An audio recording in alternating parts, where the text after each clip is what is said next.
Ito ang GMA Regional TV News.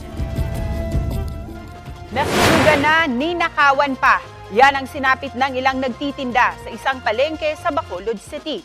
Sa Camotes Island naman, dito sa Cebu, pasintabi po sa sensitibong balita. Patay ang isang mag-anak matapos pagbabarilin ng lalaking hindi umano nila pinautang. Ang may init na balita hatid ni Alan Domingo ng GMA Regional TV.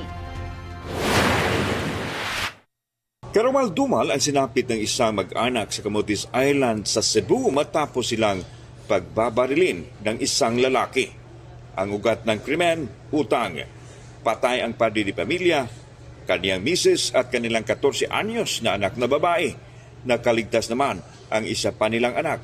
Kwento niya sa pulisya, dumating sa bahay ang suspek na kakilala ng pamilya. Nangungutang umano ang suspek sa kanyang magulang at nang hindi raw pinagbigyan, naggalit at binaril ang kanyang mga magulang at kapatid. Ito ko nung suspek, nangutang ko kanyan to sa iyang mama. Niya karon dugay ko nuto ni kanang nibayad ba. Niya ang iyagid ko nung mama basta mangingon anak ko nung tao nga mangutang niya, nidugay bayad di na pautang ko usab. Bisabot nga murag mangutang og usab ba. Niya basin daw gibalibaran siyang mama. Nagtamo ng tama ng bala sa ulo ang 3 biktima. Agad tumakas ang suspek at nahuli Sabado ng umaga.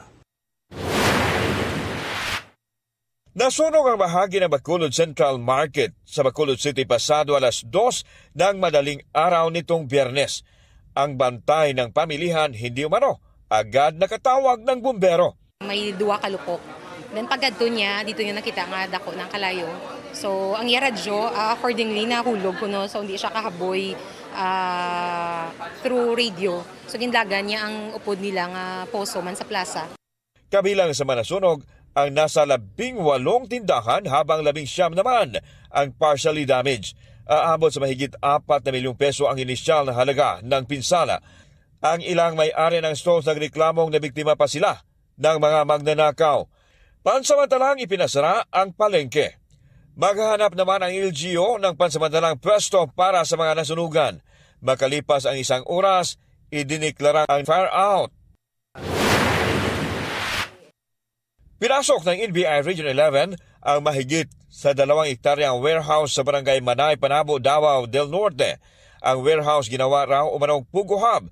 Dito isinilbi ng NBI ang search warrant laban sa mga umano'y Pugo worker na naaresto para sa kasong syndicated estafa at online illegal gambling in relation to cybercrime law.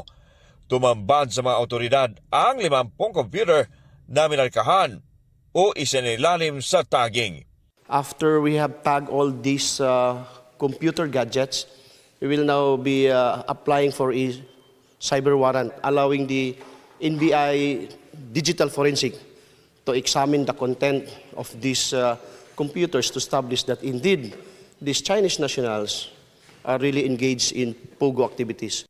Nagkalat din ang mga materyales sa warehouse na gagamitin umano sa expansion ng POGO Hub. Alan Domingo ng GMA Regional TV nagbabalita para sa GMA Integrated News.